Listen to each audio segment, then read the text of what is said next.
Hello friends, welcome to brothers finance and good evening.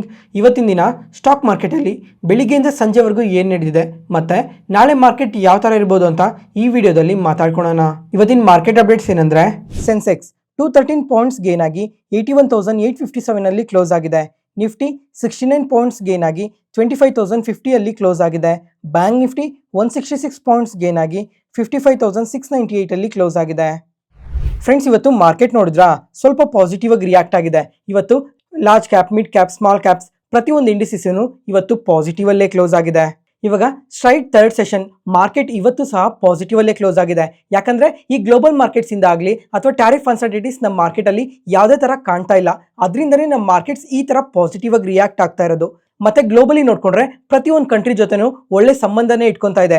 Example, ಇವಾಗ ನಿನ್ನೆ ನೋಡ್ಕೊಂಡ್ರೆ India ಮತ್ತೆ ಚೈನಾ ರಿಲೇಟೆಡ್ ಆಗಿ ತುಂಬಾನೇ ಪಾಸಿಟಿವ್ ಅಪ್ಡೇಟ್ಸ್ ಬಂದವು. ಅದರಿಂದ ಚೈನಾದವ್ರು ನೋಡ್ಕೊಂಡ್ರು ಸ್ವಲ್ಪ ಪ್ರಾಡಕ್ಟ್ಸ್ ಮೇಲೆ ಏನೇನು ರೆಸ್ಟ್ರಿಕ್ಷನ್ಸ್ ಇದ್ವೋ ಅವನ್ನೆಲ್ಲ ರಿಮೂವ್ ಮಾಡಿದ್ರು. ಅದರಿಂದ ನಮ್ಮ ಕಂಪನೀಸ್ಗೆ ಇದು ತುಂಬಾನೇ ಪಾಸಿಟಿವ್ ಆಗುತ್ತೆ. ಅದ್ರ ಜೊತೆಗೆ ಇವಾಗ ಇಂಡಿಯಾದಿಂದ ಚೈನಾಗ್ ನೋಡ್ಕೊಂಡ್ರೆ ಡೈರೆಕ್ಟ್ ಫ್ಲೈಟ್ಸ್ ಯಾವುದೂ ಇರಲಿಲ್ಲ. ಇವಾಗ ಮೊನ್ನೆ ನೋಡ್ಕೊಂಡ್ರೆ ಚೈನೀಸ್ ಫಾರಿನ್ ಮಿನಿಸ್ಟರ್ ಅವರು ಇಂಡಿಯಾಗೆ ಬಂದಿದ್ರಲ್ಲ, ಆ ಟೈಮಲ್ಲಿ ಈ ಡೈರೆಕ್ಟ್ ಫ್ಲೈಟ್ಸ್ ರಿಲೇಟೆಡ್ ಆಗೂ ಮಾತಾಡಿದ್ದಾರೆ. ಅದಕ್ಕೆ ಎರಡು ಗೌರ್ಮೆಂಟ್ ಇದಕ್ಕೂ ಕೂಡ ಅಪ್ರೂವ್ ಕೊಟ್ಟಿದ್ದಾರೆ. ಅದ್ರ ಜೊತೆಗೆ ಚೈನಾದಲ್ಲಿ ಟೂರಿಸಂಗೋಸ್ಕರ ವೀಸಾಸ್ನ ಕೂಡ ಪ್ರೊವೈಡ್ ಮಾಡ್ತೀವಿ ಅಂತ ಅಪ್ಡೇಟ್ ಮಾಡಿದ್ದಾರೆ. ಇವಾಗ ಚೈನಾ ರಿಲೇಟೆಡ್ ಆಗಿ ನೋಡ್ಕೊಂಡ್ರೆ ಒಳ್ಳೆ ಸಂಬಂಧನೇ ಡೆವಲಪ್ ಆಗ್ತಾ ಇದೆ. ನೋಡೋಣ ಇನ್ನ ಇದು ಎಲ್ಲಿವರೆಗೂ ಕಂಟಿನ್ಯೂ ಆಗುತ್ತೆ ಅಂತ. ಅದಾದ್ಮೇಲೆ ನೆಕ್ಸ್ಟ್ 10 days ಅಲ್ಲಿ ನೋಡ್ಕೊಂಡ್ರೆ SCO ಸಮ್ಮಿಟ್ ಇದೆ. ಈ ಸಮ್ಮಿಟ್ಗೋಸ್ಕರ ನಮ್ಮ ಪ್ರಧಾನಿಯಾದ ನರೇಂದ್ರ ಮೋದಿ ಅವರು ಚೈನಾಗೆ ವಿಸಿಟ್ ಮಾಡ್ತಾ ಇದ್ದಾರೆ. ನೋಡ್ಬೇಕು ಆ ಟೈಮಲ್ಲೂ ಇನ್ನ ಏನೇನು ಅಪ್ಡೇಟ್ಸ್ ಬರ್ತವೆ ಅಂತ. ಅದಾದ್ಮೇಲೆ ಫಾರಿನ್ ಮಿನಿಸ್ಟರ್ ಆದ ಎಸ್ ಜೈಶಂಕರ್ ಅವರು ನೋಡ್ಕೊಂಡ್ರೆ ಇವಾಗ ರಷ್ಯಾಗೆ ವಿಸಿಟ್ ಮಾಡಿದ್ದಾರೆ. ಇಲ್ಲೂ ನೋಡ್ಬೇಕು ಇನ್ನ ಏನ್ ಅಪ್ಡೇಟ್ಸ್ ಬರ್ತವೆ ಅಂತ. ಅದಾದ್ಮೇಲೆ ಇವತ್ತು ನಮ್ಮ ಮಾರ್ಕೆಟ್ ಟೈಮಲ್ಲಿ ರಷ್ಯನ್ ಪ್ರೆಸಿಡೆಂಟ್ ಆದ ಪುಟಿನ್ ಅವರಿಂದ ಇನ್ನೊಂದು ಸ್ಟೇಟ್ಮೆಂಟ್ ಬಂದಿದೆ. ಇವಾಗ ಇಂಡಿಯಾ ಮೇಲೆ ನೋಡ್ಕೊಂಡ್ರೆ 50% ಟ್ಯಾರಿಫ್ ಹಾಕಿದಾರಲ್ಲ, ಅದರಲ್ಲಿ ಅಡಿಷನಲ್ 25% ಟ್ಯಾರಿಫ್ ಇವಾಗ ರಷ್ಯನ್ ಆಯಿಲ್ ಪರ್ಚೇಸ್ ಮಾಡ್ತಿರೋ ಕಾರಣದಿಂದ 25% ಟ್ಯಾರಿಫ್ ಹಾಕಿದಾರಲ್ಲ, ಅದರಿಂದ ಇಂಡಿಯಾದಿಂದ US ಗೆ ಏನಾದರೂ ಎಕ್ಸ್ಪೋರ್ಟ್ ಮಾಡೋದಕ್ಕೆ ಪ್ರಾಬ್ಲಮ್ ಆದ್ರೆ ಆ ಪ್ರಾಡಕ್ಟ್ಸ್ ನ ನೀವು ಡೈರೆಕ್ಟ್ ರಷ್ಯಾಗೆನೆ ಎಕ್ಸ್ಪೋರ್ಟ್ ಮಾಡಬಹುದು ಅಂತ ಪಾಸಿಟಿವ್ ಸ್ಟೇಟ್ಮೆಂಟ್ಸ್ ನ ಮಾಡಿದ್ದಾರೆ. ಅದ್ರ ಜೊತೆಗೆ ಆಯಿಲ್ ರಿಲೇಟೆಡ್ ಆಗೂ ಸ್ಟೇಟ್ಮೆಂಟ್ಸ್ ನ ಮಾಡಿದ್ದಾರೆ. ಈ ಆಯಿಲ್ಸ್ ನ ಕಂಟಿನ್ಯೂಸ್ ಆಗಿ ಇಂಡಿಯಾಗೆ ಎಕ್ಸ್ಪೋರ್ಟ್ ಮಾಡ್ತಾನೆ ಇರ್ತೀವಿ ಅಂತಾನೆ ಸ್ಟೇಟ್ಮೆಂಟ್ಸ್ ಮಾಡಿದ್ದಾರೆ. ಮತ್ತೆ ಫ್ರೆಂಡ್ಸ್, ಇವಾಗ ಓವರ್ ನೈಟ್ ಅಲ್ಲಿ ನೋಡ್ಕೊಂಡ್ರೆ USA ಇಂದ ಯಾವುದೇ ತರ ನೆಗೆಟಿವ್ ಸ್ಟೇಟ್ಮೆಂಟ್ಸ್ ಬಂದಿಲ್ಲ ಇಂಡಿಯಾ ರಿಲೇಟೆಡ್ ಆಗಿ. ಅದರಿಂದನೂ ಸಮೇತ ನಮ್ಮ ಮಾರ್ಕೆಟ್ ಈ ತರ ಪಾಸಿಟಿವ್ ಆಗಿ ರಿಯಾಕ್ಟ್ ಆಗ್ತಾ ಇರೋದು. ನೋಡೋಣ ಇವಾಗ ಕಮಿಂಗ್ ಟೈಮಲ್ಲಿ ರಷ್ಯಾ ಉಕ್ರೇನ್ ರಿಲೇಟೆಡ್ ಆಗಿ ಯಾವಾಗ ಈ ಪೀಸ್ ಡೀಲ್ ಸೈನ್ ಆಗುತ್ತಾ ಅಂತ. ಒಂದ್ ವೇಳೆ ಸೈನ್ ಆದ್ರೆ ನಮ್ಮ ಇಂಡಿಯನ್ ಮಾರ್ಕೆಟ್ಗೆ ಇದು ತುಂಬಾನೇ ಪಾಸಿಟಿವ್ ಆಗುತ್ತೆ ಅಂತ ತುಂಬಾ ಸಲನೇ ಹೇಳಿದ್ದೆ. ಮತ್ತೆ ನಾಳೆಯಿಂದ ನೋಡ್ಕೊಂಡ್ರೆ ಜಾಕ್ಸನ್ ಹೋಲ್ ಮೀಟಿಂಗ್ ಶುರು ಆಗುತ್ತೆ. ಈ ಮೀಟಿಂಗ್ ಅಲ್ಲಿ ಫೆಡ್ ಚೇರ್ಮನ್ ಅವರು ಯಾವ ತರ ಸ್ಟೇಟ್ಮೆಂಟ್ಸ್ ಮಾಡ್ತಾರೆ ಅನ್ನೋದು ತುಂಬಾನೇ ಇಂಪಾರ್ಟೆಂಟ್ ಆಗಿರುತ್ತೆ. ಅದ್ರಲ್ಲೂ ಈ ಫೆಡ್ ಚೇರ್ಮನ್ ಸ್ಪೀಚ್ ಯಾವಾಗಿರುತ್ತೆ ಅಂದ್ರೆ ಶುಕ್ರವಾರ ಇರೋ ಚಾನ್ಸಸ್ ತುಂಬಾನೇ ಜಾಸ್ತಿ ಇರುತ್ತೆ. ಅದರಿಂದನೇ ಇವತ್ತು ನಮ್ಮ IT ಕಂಪನೀಸ್ ನೋಡಿದ್ರ ತುಂಬಾನೇ ಪಾಸಿಟಿವ್ ಆಗಿ ರಿಯಾಕ್ಟ್ ಆಗಿದಾವೆ. ಪ್ರತಿಯೊಂದು ಕಂಪನಿನೂ 2 to 3% ವರ್ಗೂ. ಅದಾದ್ಮೇಲೆ ಈ GST ಅಲ್ಲಿ ಸ್ವಲ್ಪ ಚೇಂಜಸ್ ನ ತಂದಿರೋ ಕಾರಣದಿಂದ ಈ FMCG ಸ್ಟಾಕ್ಸ್ ನೋಡಿದ್ರ ಇವತ್ತು ಸಹ ತುಂಬಾನೇ ಪಾಸಿಟಿವ್ ಆಗಿ ರಿಯಾಕ್ಟ್ ಆಗ್ತಾ ಇದಾವೆ. ಯಾಕಂದ್ರೆ ಈ ಅಕ್ಟೋಬರ್ ಅಲ್ಲಿ ಫೆಸ್ಟಿವಲ್ ಸೀಸನ್ ಇರುತ್ತಲ್ಲ, ಆ ಫೆಸ್ಟಿವಲ್ ಸೀಸನ್ ಟೈಮ್ ಅಲ್ಲಿ ಈ FMCG ಸ್ಟಾಕ್ಸ್ಗೆ ಒಳ್ಳೆ ಡಿಮ್ಯಾಂಡ್ ಇರುತ್ತೆ ಅಂತ ಈ ತರ ಪಾಸಿಟಿವ್ ಆಗಿ ರಿಯಾಕ್ಟ್ ಆಗ್ತಾ ಇರೋದು. ಇವಾಗ ಇಂಡಿಯಾ ರಿಲೇಟೆಡ್ ಆಗಿ ನೋಡ್ಕೊಂಡ್ರೆ ಪ್ರತಿಯೊಂದು ಡೇಟನು ಪಾಸಿಟಿವ್ ಆಗಿ ಅನ್ನಿಸ್ತಾ ಇದೆ.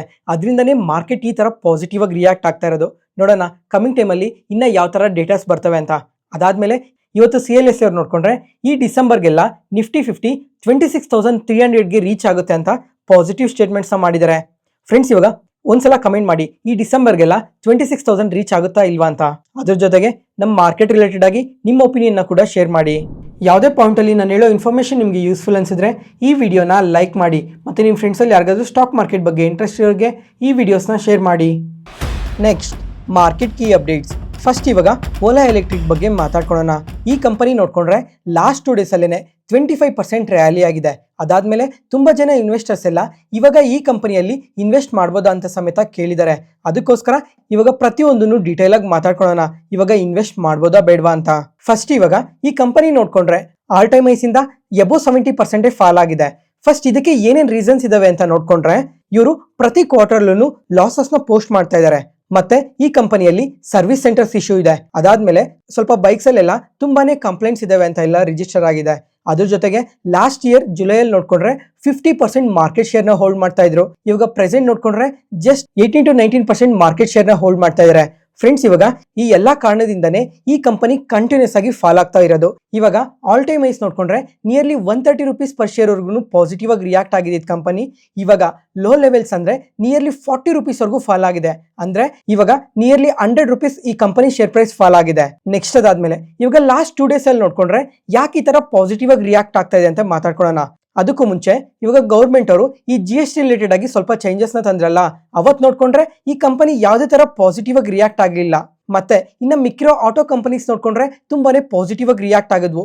ಅವತ್ತೇನೆ ಈ 2 wheeler ಕಂಪನೀಸ್ ನೋಡ್ಕೊಂಡ್ರು ಪಾಸಿಟಿವ್ ಆಗಿ ರಿಯಾಕ್ಟ್ ಆಗಿದ್ವು ಅಂತ ಮಾತಾಡ್ಕೊಂಡ್ವಿ. ಈ ಕಂಪನಿ ಮತ್ತೆ ಏತರ್ ಎನರ್ಜಿ ಈ ಎರಡು ಕಂಪನೀಸ್ ನೆಗೆಟಿವ್ ಆಗಿ ರಿಯಾಕ್ಟ್ ಆಗಿದ್ವು.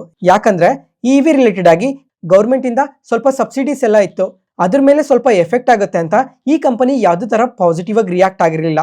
ಆದ್ರೆ ಲಾಸ್ಟ್ 2 days ಅಲ್ಲಿ ನೋಡ್ಕೊಂಡ್ರೆ 25% ರ್ಯಾಲಿ ಆಗಿದೆಲ್ಲ, ಇದ್ರ ಬಗ್ಗೆ ಇವಾಗ ಮಾತಾಡ್ಕೊಳ್ಳೋಣ. ಮೊನ್ನೆ ಈ ಓಲಾ ಎಲೆಕ್ಟ್ರಿಕ್ ಕಂಪನಿಯ CEO ಆದ ಭವಿಷ್ ಅಗರ್ವಾಲ್ ಅವ್ರು ನೋಡ್ಕೊಂಡ್ರೆ ಮನಿ ಕಂಟ್ರೋಲ್ ಜೊತೆ ಒಂದು ಇಂಟರ್ವ್ಯೂ ಅಲ್ಲಿ ಇಂಡಿಯಾದಲ್ಲೇ ಫಸ್ಟ್ EV ಗಿಗಾ ಫ್ಯಾಕ್ಟರಿ ಬಗ್ಗೆ ಅಪ್ಡೇಟ್ ಮಾಡಿದ್ದಾರೆ. ಇವಾಗ ಈ ಗಿಗಾ ಫ್ಯಾಕ್ಟರಿ ಎಲ್ಲಿದೆ ಅಂತ ನೋಡ್ಕೊಂಡ್ರೆ ತಮಿಳ್ನಾಡಲ್ಲಿದೆ. ಇವಾಗ ಈ ಗಿಗಾ ಫ್ಯಾಕ್ಟರಿಯಲ್ಲಿ ಲಿಥಿಯಂ ಅಯಾನ್ ಸೆಲ್ಸ್ ನ ಮ್ಯಾನುಫ್ಯಾಕ್ಚರ್ ಮಾಡ್ತಾ ಇದೀವಿ ಅಂತ ಕೂಡ ಸ್ಟೇಟ್ಮೆಂಟ್ಸ್ ಮಾಡಿದ್ದಾರೆ. ಇವಾಗ ಈ ಫ್ಯಾಕ್ಟರಿ ಕೆಪಾಸಿಟಿ ನೋಡ್ಕೊಂಡ್ರೆ 5 gigawatts ಇದೆ. ಮತ್ತೆ ಪ್ರತಿದಿನನೂ 2 lakh ಬ್ಯಾಟರಿ ಸೆಲ್ಸ್ ಮ್ಯಾನುಫ್ಯಾಕ್ಚರ್ ಮಾಡೋ ಕೆಪಾಸಿಟಿ ಇದೆ ಅಂತ ಕೂಡ ಮೆನ್ಷನ್ ಮಾಡಿದ್ದಾರೆ. ಅದಾದ್ಮೇಲೆ ಇವಾಗ ಪ್ರತಿ ಸ್ಕೂಟರ್ಗೆ ನೋಡ್ಕೊಂಡ್ರೆ 40 ಸೆಲ್ಸ್ ಮಾತ್ರನೇ ಬೇಕಾಗಿರೋದು. ಆದ್ರೆ ಈ ಫ್ಯಾಕ್ಟರಿಯಲ್ಲಿ ನೋಡ್ಕೊಂಡ್ರೆ ಪ್ರತಿದಿನ 2 ಲಕ್ಷ ಬ್ಯಾಟರಿ ಸೆಲ್ಸ್ ಮ್ಯಾನುಫ್ಯಾಕ್ಚರ್ ಮಾಡೋ ಕೆಪಾಸಿಟಿ ಇದೆ ಅಂತ ಮೆನ್ಷನ್ ಮಾಡಿದಾರಲ್ಲ, ಅದರಿಂದನೇ ಈ ತರ ಪಾಸಿಟಿವ್ ಆಗಿ ರಿಯಾಕ್ಟ್ ಆಗ್ತಾ ಇರೋದು. ಈ ಅಪ್ಡೇಟ್ ಯಾವಾಗ ಬಂತೋ ಅದೇ ಟೈಮಲ್ಲೇನೆ ಇವಾಗ ಚೈನಾದವರು ಈ ರೇರ್ ಅರ್ತ್ ಮ್ಯಾಗ್ನೆಟ್ಸ್ ರಿಲೇಟೆಡ್ ಆಗೂ ರಿಸ್ಟ್ರಿಕ್ಷನ್ಸ್ ಏನಿದೆ ಆ ರಿಸ್ಟ್ರಿಕ್ಷನ್ಸ್ ನ ಇವಾಗ ರಿಮೂವ್ ಮಾಡ್ತಾ ಇದೀವಿ ಅಂತ ಸ್ಟೇಟ್ಮೆಂಟ್ಸ್ ಮಾಡಿದ್ರಲ್ಲ. ಓವರ್ ಆಲ್ ಈ ಎರಡು ಪಾಸಿಟಿವ್ ಅಪ್ಡೇಟ್ಸ್ ಇಂದಾನೆ ನಿನ್ನೆ ನೋಡ್ಕೊಂಡ್ರೆ ಈ ಕಂಪನಿ ನಿಯರ್ಲಿ 9% ವರ್ಗೂ ಪಾಸಿಟಿವ್ ಆಗಿ ರಿಯಾಕ್ಟ್ ಆಗಿದ್ದು. ಮತ್ತೆ ಇವತ್ ನೋಡ್ಕೊಂಡ್ರು ಅಷ್ಟೇ ನಿಯರ್ಲಿ 15% ಪಾಸಿಟಿವ್ ಆಗಿ ರ್ಯಾಲಿ ಆಗಿದೆ. ಇವತ್ ನೋಡ್ಕೊಂಡ್ರೆ ಈ ಕಂಪನಿಯಲ್ಲಿ ಸ್ಟ್ರಾಂಗ್ ವಾಲ್ಯೂಮ್ ಬೈಯಿಂಗ್ ನಡೆದಿದೆ. ಅದರಿಂದನೇ ಇವತ್ತು ಇಂಟ್ರಾಡೇ ಸೆಷನ್ ಅಲ್ಲಿ ನಿಯರ್ಲಿ 15% ಪಾಸಿಟಿವ್ ಆಗಿ ರಿಯಾಕ್ಟ್ ಆಗ್ತಾ ಇರೋದು. ಫ್ರೆಂಡ್ಸ್, ಇವಾಗ ಇಲ್ಲಿವರೆಗೂ ಈ ಕಂಪನಿಯಲ್ಲಿ ಏನೇನು ಇಶ್ಯೂಸ್ ಇದೆ, ಏನಕ್ಕೆ ಫಾಲ್ ಆಗಿದೆ ಅಂತ ಮಾತಾಡ್ಕೊಂಡ್ವಿ. ಅದಾದ್ಮೇಲೆ ಲಾಸ್ಟ್ 2 days ಅಲ್ಲಿ ಏನಕ್ಕೆ ಪಾಸಿಟಿವ್ ಆಗಿ ರಿಯಾಕ್ಟ್ ಆಗಿರ್ಬೋದು ಅಂತ ಸಮೇತ ಮಾತಾಡ್ಕೊಂಡ್ವಿ. ಇವಾಗ ನೆಕ್ಸ್ಟ್ ಕಮಿಂಗ್ ಟೈಮ್ ಅಲ್ಲಿ ಇದೇ ತರ ಪಾಸಿಟಿವ್ ಆಗಿ ರಿಯಾಕ್ಟ್ ಆಗ್ಬೋದಾ ಇಲ್ವಾ ಅಂತ ಮಾತಾಡ್ಕೊಳ್ಳೋಣ. ಅದಕ್ಕೂ ಮುಂಚೆ ಫಸ್ಟ್ ಇವಾಗ ಈ ಕಂಪನಿಯಲ್ಲಿ ಏನೇನು ಇಶ್ಯೂ ಇದೆ ಹೇಳಿ. ಒಂದು, ಪ್ರತಿ ಕ್ವಾರ್ಟರ್ಲೂ ಲಾಸಸ್ ನ ಪೋಸ್ಟ್ ಮಾಡ್ತಾ ಇದ್ದಾರೆ. ಈ ಲಾಸಸ್ ಏನಿದೆ ಪ್ರತಿ ಕ್ವಾರ್ಟರ್ಲೂ ಆ ಲಾಸಸ್ ಅನ್ನೋದು ಕಮ್ಮಿ ಆಗ್ತಾ ಹೋಗ್ತಾ ಕಮಿಂಗ್ ಟೈಮ್ ಅಲ್ಲಿ ಪ್ರಾಫಿಟ್ಸ್ಗೆ ಬರಬೇಕು, ಅವಾಗ ಪಾಸಿಟಿವ್ ಆಗಿ ರಿಯಾಕ್ಟ್ ಆಗುತ್ತೆ. ಅದಾದ್ಮೇಲೆ ಎರಡನೇ ಇಶ್ಯೂ ಬಂದು ಇವ್ರಿಗೆ ಸರ್ವಿಸ್ ಸೆಂಟರ್ಸ್ ಇಶ್ಯೂ ಇದೆ. ಇವಾಗ ಬೈಕ್ಸ್ ಏನೋ ತುಂಬಾ ಜನ ತಗೊಂತಾರಲ್ಲ, ಆದ್ರೆ ಎಲ್ಲಿ ಸರ್ವಿಸ್ ಮಾಡಬೇಕು, ಏನಾದ್ರೂ ಇಶ್ಯೂಸ್ ಬಂದ್ರೆ ಯಾರು ಕೇಳಬೇಕು ಅನ್ನೋ ಪಾಯಿಂಟ್ ಪ್ರತಿಯೊಬ್ಬರಿಗೂ ಇದೆ. ಅದಕ್ಕೋಸ್ಕರ ಕಮಿಂಗ್ ಟೈಮ್ ಅಲ್ಲಿ ಇವಾಗ ಸರ್ವಿಸ್ ಸೆಂಟರ್ಸ್ ಏನೋ ಶುರು ಮಾಡಿದ್ದಾರೆ ಈ ರೀಸೆಂಟ್ ಟೈಮ್ ಅಲ್ಲಿ, ಅಂದ್ರೆ ಲಾಸ್ಟ್ 3-4 months ಅಲ್ಲಿ. ಆದ್ರೂ ಸಾಕಾಗಲ್ಲ, ಇನ್ನ ಕಮಿಂಗ್ ಟೈಮ್ ಅಲ್ಲಿ ಈ ಸರ್ವಿಸ್ ಸೆಂಟರ್ಸ್ ಇನ್ನ ಜಾಸ್ತಿ ಆಗ್ಬೇಕು. ಅದ್ರ ಜೊತೆಗೆ ಎಫಿಷಿಯೆಂಟ್ ಆಗಿ ವರ್ಕ್ ಮಾಡೋ ತರ ಸರ್ವಿಸ್ ಸೆಂಟರ್ಸ್ ಆಗಬೇಕು. ಮತ್ತೆ ಇವಾಗ ಬೈಕ್ಸ್ ಅಲ್ಲಿ ನೋಡ್ಕೊಂಡ್ರು ಸ್ವಲ್ಪ ಇಶ್ಯೂಸ್ ಇದೆ, ಡಿಸೈನ್ ರಿಲೇಟೆಡ್ ಇಶ್ಯೂಸ್ ಇದೆ, ಮತ್ತೆ ಕ್ವಾಲಿಟಿ ರಿಲೇಟೆಡ್ ಇಶ್ಯೂಸ್ ಕೂಡ ಇದೆ. ಅದಕ್ಕೋಸ್ಕರ ಕಮಿಂಗ್ ಟೈಮ್ ಅಲ್ಲಿ ಇವಾಗ ನೆಕ್ಸ್ಟ್ ಇಯರ್ ಅಲ್ಲಿ ನೋಡ್ಕೊಂಡ್ರೆ ತುಂಬಾನೇ ಲಾಂಚಸ್ ಬಗ್ಗೆ ಎಲ್ಲ ಅಪ್ಡೇಟ್ ಮಾಡ್ತಾ ಇದ್ರಲ್ಲ, ಆ ಸ್ಕೂಟರ್ಸ್ ಅಲ್ಲಿ ಇವನ್ನೆಲ್ಲ ಕ್ಲಿಯರ್ ಮಾಡ್ಕೊಂತ ಒಂದು ಒಳ್ಳೆ ಸ್ಕೂಟರ್ ನ ಲಾಂಚ್ ಮಾಡಿದ್ರೆ ಅವಾಗ ಆಟೋಮೆಟಿಕ್ ಆಗಿ ಸೇಲ್ಸ್ ಕೂಡ ಇನ್ಕ್ರೀಸ್ ಆಗುತ್ತೆ, ಮತ್ತೆ ಮಾರ್ಕೆಟ್ ಶೇರ್ ಕೂಡ ಗೈನ್ ಮಾಡ್ತಾರೆ. ಅದ್ರ ಜೊತೆಗೆ ಈ 2 wheeler ಸೆಗ್ಮೆಂಟ್ ಅಲ್ಲಿ ನೋಡ್ಕೊಂಡ್ರೆ ಕಾಂಪಿಟೇಷನ್ ತುಂಬಾನೇ ಜಾಸ್ತಿ ಇದೆ, ದೊಡ್ಡ ದೊಡ್ಡ ಕಂಪನೀಸ್ ಎಲ್ಲ ಇದಾವಲ್ಲ. ಅದಕ್ಕೋಸ್ಕರ ನೋಡೋಣ ಇವಾಗ ಏನೇನ್ ಪಾಯಿಂಟ್ಸ್ ನ ಮಾತಾಡ್ಕೊಂಡ್ವೋ ಈ ಪಾಯಿಂಟ್ಸ್ ನೆಲ್ಲ ಕ್ಲಿಯರ್ ಮಾಡ್ಕೊಂಡು ಕಮಿಂಗ್ ಕ್ವಾರ್ಟರ್ಸ್ ಅಲ್ಲಿ ಒಳ್ಳೆ ರಿಸಲ್ಟ್ಸ್ ನ ಪೋಸ್ಟ್ ಮಾಡ್ತಾ ಹೋದ್ರೆ ಪಾಸಿಟಿವ್ ಆಗಿ ಗ್ರೋ ಆಗೋ ಚಾನ್ಸಸ್ ತುಂಬಾನೇ ಜಾಸ್ತಿ ಇರುತ್ತೆ. ಮತ್ತೆ ಫ್ರೆಂಡ್ಸ್, ಇವಾಗ ಒಂದು ಎಕ್ಸಾಂಪಲ್ ಹೇಳ್ತೀನಿ ನೋಡಿ. ಇವಾಗ ಝೊಮ್ಯಾಟೊ ಇದೆ ಅಲ್ಲ, ಝೊಮ್ಯಾಟೊ ಕಂಪನಿ ನೋಡ್ಕೊಂಡ್ರು 2021 ಆ ಟೈಮಲ್ಲಿ ನೋಡ್ಕೊಂಡ್ರೆ ನಿಯರ್ಲಿ 160 ವರ್ಗು ಪಾಸಿಟಿವ್ ಆಗಿ ರಿಯಾಕ್ಟ್ ಆಗಿತ್ತು. ಅದಾದ್ಮೇಲೆ ಕಂಟಿನ್ಯೂಸ್ ಆಗಿ ಕರೆಕ್ಟ್ ಆಗ್ತಾ ಬಂದು ನಿಯರ್ಲಿ 50 rupees per share ವರ್ಗು ಫಾಲ್ ಆಗಿತ್ತು. ಆದ್ರೆ ಲಾಸ್ಟ್ 3 years ಅಲ್ಲಿ ನೋಡ್ಕೊಂಡ್ರೆ ತುಂಬಾನೇ ಪಾಸಿಟಿವ್ ಆಗಿ ರಿಯಾಕ್ಟ್ ಆಗಿದೆ. ಅದೇ 50 rupees ಶೇರ್ಸ್ ಇಂದ ಇವಾಗ ಎಬೋ 300 rupees ಅಲ್ಲಿ ಟ್ರೇಡ್ ಆಗ್ತಾ ಇದೆ. ಲಾಸ್ಟ್ 3 years ಅಲ್ಲಿ ತುಂಬಾನೇ ಪಾಸಿಟಿವ್ ಆಗಿ ರಿಯಾಕ್ಟ್ ಆಗಿದೆ, ಯಾಕಂದ್ರೆ ಕಂಟಿನ್ಯೂಸ್ ಆಗಿ ಮಾರ್ಕೆಟ್ ಶೇರ್ ನ ಗೇನ್ ಮಾಡ್ತಾ ಬಂದ್ರು. ಅದ್ರ ಜೊತೆಗೆ ಒಳ್ಳೆ ಬಿಸ್ನೆಸ್ ಸ್ಟ್ರಾಟಜೀಸ್ ನೆಲ್ಲ ಫಾಲೋ ಮಾಡಿದ್ರು. ಮತ್ತೆ ಪ್ರತಿ ಕ್ವಾರ್ಟರ್ಲೂ ಲಾಸಸ್ ನ ಪೋಸ್ಟ್ ಮಾಡ್ತಾ ಇದ್ದಿದ್ ಕಂಪನಿ ಪ್ರಾಫಿಟ್ಸ್ ನ ಕೂಡ ಪೋಸ್ಟ್ ಮಾಡೋದನ್ನ ಶುರು ಮಾಡಿದ್ರು. ಈ ಓವರ್ ಆಲ್ ಎಲ್ಲಾ ಅಪ್ಡೇಟ್ಸ್ ಇಂದ ಝೊಮ್ಯಾಟೊ ನೋಡ್ಕೊಂಡ್ರೆ 3 years ಆದ್ಮೇಲೆ ತುಂಬಾನೇ ಪಾಸಿಟಿವ್ ಆಗಿ ಗ್ರೋ ಆಗಿದೆ. ಅದೇ ತರನೇ ಓಲಾನು ಅಷ್ಟೇ ಕಮಿಂಗ್ ಟೈಮ್ ಅಲ್ಲಿ ಏನೇನ್ ಇಶ್ಯೂಸ್ ಇದೆಯೋ ಅವನ್ನೆಲ್ಲ ಕ್ಲಿಯರ್ ಮಾಡ್ಕೊಂತ ಪ್ರತಿ ಕ್ವಾರ್ಟರ್ಲೂ ಒಳ್ಳೆ ರಿಸಲ್ಟ್ಸ್ ನ ಪೋಸ್ಟ್ ಮಾಡ್ತಾ ಮಾರ್ಕೆಟ್ ಶೇರ್ ನ ಗೈನ್ ಮಾಡ್ತಾ ಹೋದ್ರೆ ಕಮಿಂಗ್ 2 or 3 years ಅಲ್ಲಿ ಈ ಕಂಪನಿನೂ ಮೇ ಬಿ ತುಂಬಾನೇ ಪಾಸಿಟಿವ್ ಆಗಿ ಗ್ರೋ ಆಗೋ ಚಾನ್ಸಸ್ ಜಾಸ್ತಿನೇ ಇದೆ. ಆದ್ರೆ ಇದೆಲ್ಲ 1 quarter-ಅಲ್ಲೋ 2 quarter-ಅಲ್ಲೋ ನಡೆದೋಗಲ್ಲ. ಪ್ರತಿ ಕ್ವಾರ್ಟರ್ಲೂ ಈ ಕಂಪನಿ ಪ್ರೂವ್ ಮಾಡ್ತಾನೆ ಹೋಗ್ಬೇಕು, ನಾವು ಬೆಟರ್ ಆಗಿ ಗ್ರೋ ಆಗ್ತಾ ಇದೀವಿ, ಪ್ರತಿಯೊಬ್ರು ನಮ್ಮನ್ನ ನೋಡಿ ನಾವು ಸ್ಟ್ರಾಂಗ್ ಆಗಿ ಗ್ರೋ ಆಗ್ತಾ ಇದೀವಿ, ಮಾರ್ಕೆಟ್ ಶೇರ್ನ ಕೂಡ ಕಾನ್ಸ್ಟೆಂಟ್ ಆಗಿ ಗೈನ್ ಮಾಡ್ತಾ ಇದೀವಿ ಅಂತ ಪ್ರತಿ ಕ್ವಾರ್ಟರ್ಲೂ ಪ್ರೂವ್ ಮಾಡ್ತಾ ಹೋದ್ರೇನೆ ನೆಕ್ಸ್ಟ್ 3 or 4 ಇಯರ್ಸ್ ಅಲ್ಲಿ ಇನ್ನ ತುಂಬಾನೇ ಪಾಸಿಟಿವ್ ಆಗಿ ಗ್ರೋ ಆಗೋ ಚಾನ್ಸಸ್ ಜಾಸ್ತಿನೇ ಇರುತ್ತೆ. Next Regal resources. ಈ ಕಂಪನಿ ನೋಡ್ಕೊಂಡ್ರೆ IPO ಬಂದು ಇವತ್ತು ಮಾರ್ಕೆಟ್ಗೆ ಲಿಸ್ಟ್ ಆಗಿದೆ. ಇನ್ವೆಸ್ಟರ್ಸ್ಗೆ 38% ಲಿಸ್ಟಿಂಗ್ ಗೇನ್ಸ್ನ ಕೊಟ್ಟಿದೆ. ಅದಾದ್ಮೇಲೆ ಸ್ವಲ್ಪ ಪ್ರಾಫಿಟ್ ಬುಕಿಂಗ್ ಜಾಸ್ತಿ ಆಗಿರೋ ಕಾರಣದಿಂದ ಇವತ್ತು 29% ಪಾಸಿಟಿವ್ ಅಲ್ಲೇ ಕ್ಲೋಸ್ ಆಗಿದೆ. ನೆಕ್ಸ್ಟ್ ವಿಕ್ರಮ್ ಸೋಲಾರ್ IPO ಬಗ್ಗೆ ಮಾತಾಡ್ಕೊಳ್ಳೋಣ.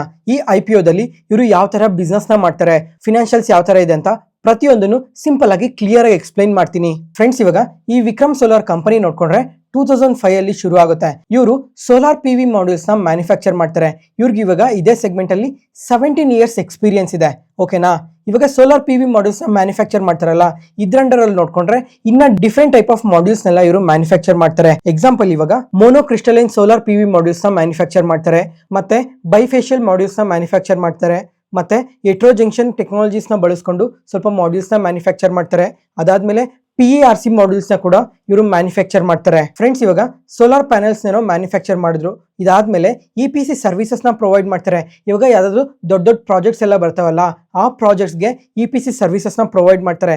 ಅದಾದ್ಮೇಲೆ ಲಾಂಗ್ ಟರ್ಮ್ ಅಲ್ಲಿ ನೋಡ್ಕೊಂಡ್ರೆ ಆಪರೇಷನ್ಸ್ ಅಂಡ್ ಮೇಂಟೆನೆನ್ಸ್ ಸರ್ವಿಸಸ್ ನ ಕೂಡ ಇವರು ಪ್ರೊವೈಡ್ ಮಾಡ್ತಾರೆ. ಇವಾಗ ಬಿಸ್ನೆಸ್ ಬಗ್ಗೆ ಅರ್ಥ ಆಯ್ತು ಅನ್ಕೊಂತೀನಿ. ನೆಕ್ಸ್ಟ್ ಅದಾದ್ಮೇಲೆ ಇವಾಗ ಪ್ರೆಸೆಂಟ್ ಈ ಕಂಪನಿ ಹತ್ರ ನೋಡ್ಕೊಂಡ್ರೆ 4.5 ಗಿಗಾವಾಟ್ಸ್ ಕೆಪಾಸಿಟಿ ಇದೆ. ಅದಾದ್ಮೇಲೆ 2026ಗೆಲ್ಲ ಇದನ್ನ 15.5 ಗಿಗಾವಾಟ್ಸ್ಗೆ ಇನ್ಕ್ರೀಸ್ ಮಾಡ್ತೀವಿ ಅಂತ ಕೂಡ ಅಪ್ಡೇಟ್ ಮಾಡಿದ್ದಾರೆ. ಅದಾದ್ಮೇಲೆ 2027 ನೋಡ್ಕೊಂಡ್ರೆ 20.5 ಗಿಗಾವಾಟ್ಸ್ ಕೆಪಾಸಿಟಿಗೆ ಇನ್ಕ್ರೀಸ್ ಮಾಡ್ತೀವಿ ಅಂತ ಸ್ಟೇಟ್ಮೆಂಟ್ಸ್ ಮಾಡಿದ್ದಾರೆ. ಫ್ರೆಂಡ್ಸ್, ಇವಾಗ ಈ ಗಿಗಾವಾಟ್ಸ್ ಬಗ್ಗೆ ಏನ್ ಮಾತಾಡ್ಕೊಂಡ್ವಿ ಇದನ್ನ ಪ್ರತಿಯೊಬ್ರು ನೆನ್ಪಿಕೊಳ್ಳಿ. ಯಾಕಂದ್ರೆ ಈ ಪಿಯರ್ ಕಂಪ್ಯಾರಿಸನ್ ಬಗ್ಗೆ ಮಾತಾಡ್ಕೊಬೇಕಾದ್ರೆ ಇದು ತುಂಬಾನೇ ಇಂಪಾರ್ಟೆಂಟ್ ಆಗಿರುತ್ತೆ. ಅದಕ್ಕೋಸ್ಕರ ನೆಕ್ಸ್ಟ್ ಅದಾದ್ಮೇಲೆ ಫ್ರೆಂಡ್ಸ್, ಇವಾಗ ಈ ಸೋಲಾರ್ ವ್ಯಾಲ್ಯೂ ಚೈನ್ ಬಗ್ಗೆ ತುಂಬಾ ಸಲ ಮಾತಾಡ್ಕೊಂಡಿದ್ವಿ. ಯಾವಾಗ ಅಂದ್ರೆ ಈ ವಾರೆ ಎನರ್ಜೀಸ್ IPO ಬಂತಲ್ಲ, ಆ ಟೈಮಲ್ಲೂ ಮಾತಾಡ್ಕೊಂಡಿದ್ವಿ. ಅದಾದ್ಮೇಲೆ ಪ್ರೀಮಿಯರ್ ಎನರ್ಜೀಸ್ IPO ಟೈಮಲ್ಲೂ ಮಾತಾಡ್ಕೊಂಡಿದ್ವಿ. ಇವಾಗ ಈ ಕಂಪನಿನೂ ಅಷ್ಟೇ ಬ್ಯಾಕ್ವರ್ಡ್ ಇಂಟಿಗ್ರೇಷನ್ ಮಾಡ್ತಾ ಇದ್ದಾರೆ. ನೀವು ಇಲ್ಲೊಂದು ಇಮೇಜ್ ಕಾಣ್ತಾ ಇದೆಯಲ್ಲ, ಇಮೇಜ್ ಅಲ್ಲಿ ನೀವು ಕ್ಲಿಯರ್ ಆಗಿ ನೋಡ್ಬೋದು ಬ್ಯಾಕ್ವರ್ಡ್ ಇಂಟಿಗ್ರೇಷನ್ ಯಾವ ತರ ನಡೆಯುತ್ತೆ ಅಂತ. ಪ್ರೆಸೆಂಟ್ ನೋಡ್ಕೊಂಡ್ರೆ ಈ ವಿಕ್ರಮ್ ಸೋಲಾರ್ ಹತ್ರ ಇವಾಗ 3 ಗಿಗಾವಾಟ್ ಸೋಲಾರ್ ಸೆಲ್ ಕೆಪಾಸಿಟಿ ಇದೆ. ಅದಾದ್ಮೇಲೆ 1 gigawatt battery energy storage system ಕೂಡ ಇದೆ. ಮತ್ತೆ ಇದನ್ನ 2027ಗೆಲ್ಲ ಇನ್ಕ್ರೀಸ್ ಮಾಡ್ತೀವಿ ಅಂತ ಕೂಡ RHP ಅಲ್ಲಿ ಮೆನ್ಷನ್ ಮಾಡಿದ್ದಾರೆ. ನೆಕ್ಸ್ಟ್ ಅದಾದ್ಮೇಲೆ ಇವ್ರು ಡಿಸ್ಟ್ರಿಬ್ಯೂಷನ್ ನೆಟ್ವರ್ಕ್ ನೋಡ್ಕೊಂಡ್ರೆ ಇವಾಗ ಇಂಡಿಯಾದಲ್ಲಿ 23 ಸ್ಟೇಟ್ಸ್ಗೆ ಡಿಸ್ಟ್ರಿಬ್ಯೂಟ್ ಮಾಡ್ತಾ ಇದ್ದಾರೆ. ಮತ್ತೆ 3 ಯೂನಿಯನ್ ಟೆರಿಟರೀಸ್ಗೂ ಕೂಡ ಡಿಸ್ಟ್ರಿಬ್ಯೂಟ್ ಮಾಡ್ತಾ ಇದ್ದಾರೆ. ಅದಾದ್ಮೇಲೆ ಎಕ್ಸ್ಪೋರ್ಟ್ಸ್ ನೋಡ್ಕೊಂಡ್ರೆ 39 ಕಂಟ್ರೀಸ್ಗೆ ಎಕ್ಸ್ಪೋರ್ಟ್ ಮಾಡ್ತಾ ಇದ್ದಾರೆ ಇವ್ರ ಪ್ರಾಡಕ್ಟ್ಸ್ನೆಲ್ಲ. ಮತ್ತೆ ಫಿನಾನ್ಷಿಯಲ್ಸ್ ನೋಡ್ಕೊಂಡ್ರೆ ಲಾಸ್ಟ್ 3 ಇಯರ್ಸ್ ಅಲ್ಲಿ 28% CAGR ಅಲ್ಲಿ ರೆವಿನ್ಯೂಸ್ ಗ್ರೋ ಆಗಿದೆ. ಮತ್ತೆ ಪ್ರಾಫಿಟ್ಸ್ ನೋಡ್ಕೊಂಡ್ರು ಕಂಟಿನ್ಯೂಸ್ ಆಗಿ ಇಯರ್ ಆನ್ ಇಯರ್ ಅಲ್ಲಿ ಇನ್ಕ್ರೀಸ್ ಆಗ್ತಾನೆ ಇದೆ.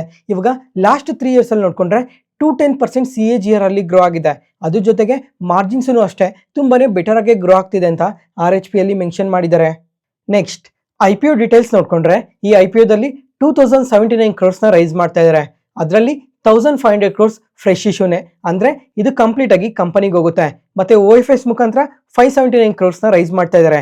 ಇದು ಈ ಕಂಪನಿಯಲ್ಲಿ ಯಾರು ಪ್ರಮೋಟರ್ಸ್ ಸ್ಟೇಕ್ ನ ಸೇಲ್ ಮಾಡಿರ್ತಾರಲ್ಲ ಅವ್ರಿಗೋಗುತ್ತೆ. ಇವಾಗ ಫ್ರೆಶ್ ಇಶ್ಯೂ ಮುಖಾಂತರ 1500 ಕ್ರೋರ್ಸ್ ಏನ್ ರೈಸ್ ಮಾಡಿದ್ದಾರೆ, ಇದರಿಂದ ಈ ಸೋಲಾರ್ ಸೆಲ್ಸ್ ರಿಲೇಟೆಡ್ ಆಗಿ ಎಕ್ಸ್ಪಾನ್ಷನ್ ಮಾಡ್ತೀವಿ ಅಂತ ಮೆನ್ಷನ್ ಮಾಡಿದ್ದಾರೆ. ನೆಕ್ಸ್ಟ್ ಇವಾಗ ಎಲ್ಲದಕ್ಕಿಂತ ಮುಖ್ಯವಾಗಿರೋದು ಇವಾಗ ಯಾವ್ಯಾವ ಕಂಪನೀಸ್ ಹತ್ರ ಎಷ್ಟೆಷ್ಟು ಕೆಪಾಸಿಟಿ ಇದೆ ಅನ್ನೋದು ತುಂಬಾನೇ ಮುಖ್ಯ ಆಗಿರುತ್ತೆ. ಅದರಲ್ಲಿ ಫಸ್ಟ್ ಇವಾಗ ವಾರೆ ಎನರ್ಜೀಸ್ ನೋಡ್ಕೊಂಡ್ರೆ ಇವ್ರ ಹತ್ರ 12 ಗಿಗಾವಾಟ್ಸ್ ಕೆಪಾಸಿಟಿ ಇದೆ. ಮತ್ತೆ ವಿಕ್ರಮ್ ಸೋಲಾರ್ ಹತ್ರ ನೋಡ್ಕೊಂಡ್ರೆ ಪ್ರೆಸೆಂಟ್ ಇವಾಗ 3.5 ಗಿಗಾವಾಟ್ಸ್ ಕೆಪಾಸಿಟಿ ಇದೆ. ಮತ್ತೆ ಪ್ರೀಮಿಯರ್ ಎನರ್ಜೀಸ್ ಹತ್ರ ಆದ್ರೆ 5 ಗಿಗಾವಾಟ್ಸ್ ಕೆಪಾಸಿಟಿ ಇದೆ. ಓಕೆನಾ ಫ್ರೆಂಡ್ಸ್, ಇವಾಗ ಅದೇ ತರ ಟೋಟಲ್ ಆಗಿ ಹೈಯೆಸ್ಟ್ ಕೆಪಾಸಿಟಿ ಇರೋದು ಬಂದು ವಾರೆ ಎನರ್ಜೀಸ್ ಹತ್ರ ಇದೆ. ಅದಾದ್ಮೇಲೆ ಇವಾಗ ಆರ್ಡರ್ ಬುಕ್ ಯಾರ ಹತ್ರ ಎಷ್ಟಿದೆ ಅಂತ ಮಾತಾಡ್ಕೊಳ್ಳೋಣ. ಈ ವಿಕ್ರಮ್ ಸೋಲಾರ್ ಅವ್ರ ಹತ್ರ ನೋಡ್ಕೊಂಡ್ರೆ 10 ಗಿಗಾವಾಟ್ಸ್ಗೆ ಆರ್ಡರ್ ಬುಕ್ ಇದೆ. ವಾರೆ ಎನರ್ಜೀಸ್ ಹತ್ರ 25 ಗಿಗಾವಾಟ್ಸ್ ಆರ್ಡರ್ ಬುಕ್ ಇದೆ.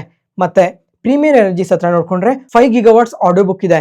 ಇವಾಗ ಫಸ್ಟ್ ಪ್ಲೇಸ್ ಅಲ್ಲಿ ವಾರೆ ಎನರ್ಜೀಸ್ ಇದೆ, ಸೆಕೆಂಡ್ ಪ್ಲೇಸ್ ಅಲ್ಲಿ ವಿಕ್ರಮ್ ಸೋಲಾರ್ ಇದೆ. ನೋಡೋಣ ಕಮಿಂಗ್ ಟೈಮ್ ಅಲ್ಲಿ ಮಾರ್ಕೆಟ್ಗೆ ಲಿಸ್ಟ್ ಆದ್ಮೇಲೆ ಈ ಕಂಪನಿ ಎಷ್ಟು ಪಾಸಿಟಿವ್ ಆಗಿ ಗ್ರೋ ಆಗುತ್ತೆ ಅಂತ. ಅದಾದ್ಮೇಲೆ ವ್ಯಾಲ್ಯೂಷನ್ಸ್ ಪ್ರಕಾರ ನೋಡ್ಕೊಂಡ್ರೆ ಈ ಕಂಪನೀಸ್ ಎಲ್ಲ ಸ್ವಲ್ಪ ಹೈಯರ್ ವ್ಯಾಲ್ಯೂಷನ್ಸ್ ಅಲ್ಲೇ ಟ್ರೇಡ್ ಆಗುತ್ತೆ. ಯಾಕಂದ್ರೆ ಈ ಕಂಪನೀಸ್ ಎಲ್ಲ ಕಮಿಂಗ್ ಟೈಮ್ ಅಲ್ಲಿ ಇನ್ನ ತುಂಬಾನೇ ಪಾಸಿಟಿವ್ ಆಗಿ ಗ್ರೋ ಆಗುತ್ತೆ ಅಂತ ಮಾರ್ಕೆಟ್ ಬಿಲೀವ್ ಮಾಡ್ತಾ ಇರೋ ಕಾರಣದಿಂದಾನೇ ಈ ಕಂಪನೀಸ್ ಎಲ್ಲ ಇವಾಗ ಹೈಯರ್ ವ್ಯಾಲ್ಯೂಷನ್ಸ್ ಅಲ್ಲಿ ಟ್ರೇಡ್ ಆಗ್ತಾ ಇರೋದು. ಒಂದ್ ವೇಳೆ ಕಮಿಂಗ್ ಟೈಮ್ ಅಲ್ಲಿ ವೀಕ್ ರಿಸಲ್ಟ್ಸ್ ಏನಾದ್ರು ಪೋಸ್ಟ್ ಮಾಡ್ತಾ ಬಂದ್ರೆ ಅವಾಗ ಮಾರ್ಜಿನ್ಸ್ ಕೂಡ ಡ್ರಾಪ್ ಆಗುತ್ತೆ. ಮತ್ತೆ ಹೈಯರ್ ವ್ಯಾಲ್ಯೂಷನ್ಸ್ ಅಲ್ಲಿ ಟ್ರೇಡ್ ಆಗ್ತಾ ಇರೋ ಕಾರಣದಿಂದ ಶೇರ್ ಪ್ರೈಸ್ ಕೂಡ ಕರೆಕ್ಟ್ ಆಗೋ ಚಾನ್ಸಸ್ ಜಾಸ್ತಿನೇ ಇರುತ್ತೆ. ಅದಕ್ಕೋಸ್ಕರ ಫಾಲ್ ಆಗೋ ಚಾನ್ಸಸ್ ಕೂಡ ಜಾಸ್ತಿ ಇರುತ್ತೆ. ಅದಕ್ಕೋಸ್ಕರ ಕಂಪ್ಲೀಟ್ ಆಗಿ ಬಿಸ್ನೆಸ್ ಬಗ್ಗೆ ಅರ್ಥ ಮಾಡ್ಕೊಂಡು ಇನ್ವೆಸ್ಟ್ ಮಾಡಿ. ಅದಾದ್ಮೇಲೆ ಫ್ರೆಂಡ್ಸ್, ಈ IPO ಈಗಾಗಲೇ ಕಂಪ್ಲೀಟ್ ಆಗಿ ಸಬ್ಸ್ಕ್ರೈಬ್ ಆಗೋಗಿದೆ. ಮತ್ತೆ ನೀವು ಇವಾಗೂ ಅಲಾಟ್ಮೆಂಟ್ ಚಾನ್ಸಸ್ನ ಇನ್ಕ್ರೀಸ್ ಮಾಡ್ಕೊಬೇಕು ಅಂದರೆ ಪ್ರತಿ ಪಾನ್ ಕಾರ್ಡ್ ಅಂಡರಲ್ಲಿ ಒಂದು ಲಾಟ್ನ ಮಾತ್ರ ಅಪ್ಲೈ ಮಾಡಿ. ಅವಾಗ ಅಲಾಟ್ ಆಗೋ ಚಾನ್ಸಸ್ ತುಂಬಾನೇ ಜಾಸ್ತಿ ಇರುತ್ತೆ. ಅದೇ ಥರ ನೀವು ಡಿಫ್ರೆಂಟ್ ಪಾನ್ ಕಾರ್ಡ್ಸಲ್ಲಿ ಒಂದೊಂದು ಲಾಟ್ನ ಕೂಡ ಅಪ್ಲೈ ಮಾಡ್ಬೋದು. ಅವಾಗ ಅಲಾಟ್ ಆಗೋ ಚಾನ್ಸಸ್ ಜಾಸ್ತಿನೇ ಇರುತ್ತೆ.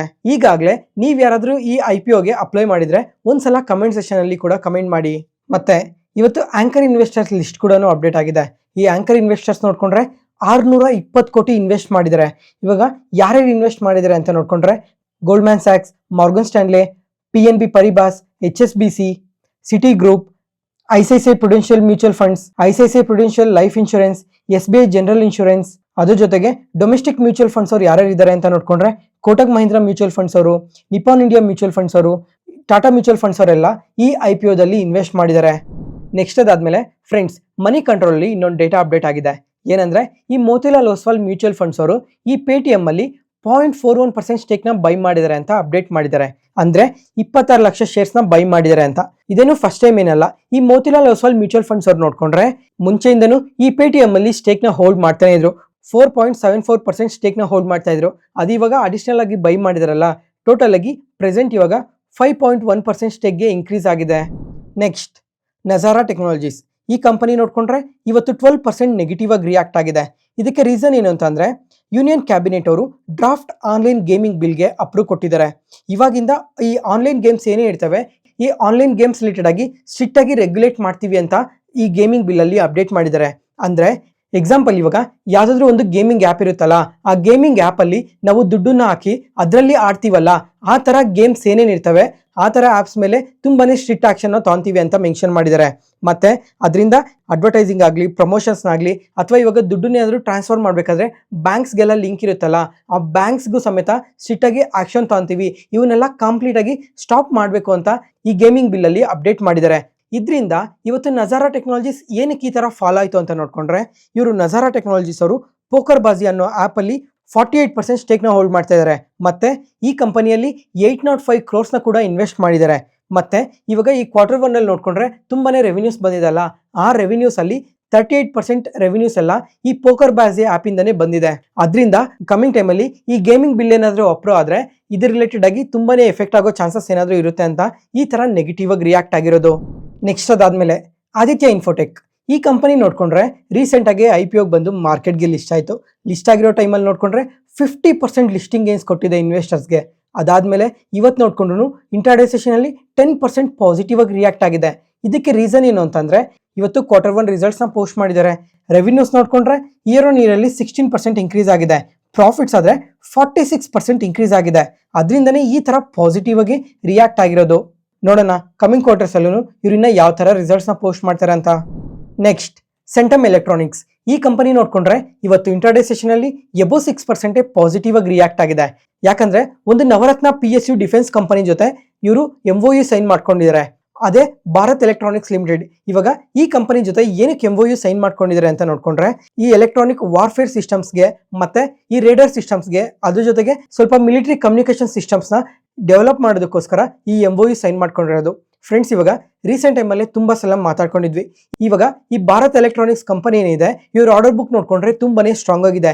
ಅದ್ರ ಜೊತೆಗೆ ಇದೊಂದು PSU ಕಂಪನಿ ಅಲ್ವಾ, ಇವ್ರಿಗಾದ್ರೆ ಕಂಟಿನ್ಯೂಸ್ ಆಗಿ ಒಂದಲ್ಲ ಒಂದು ಆರ್ಡರ್ ಬರ್ತಾನೆ ಇರುತ್ತೆ.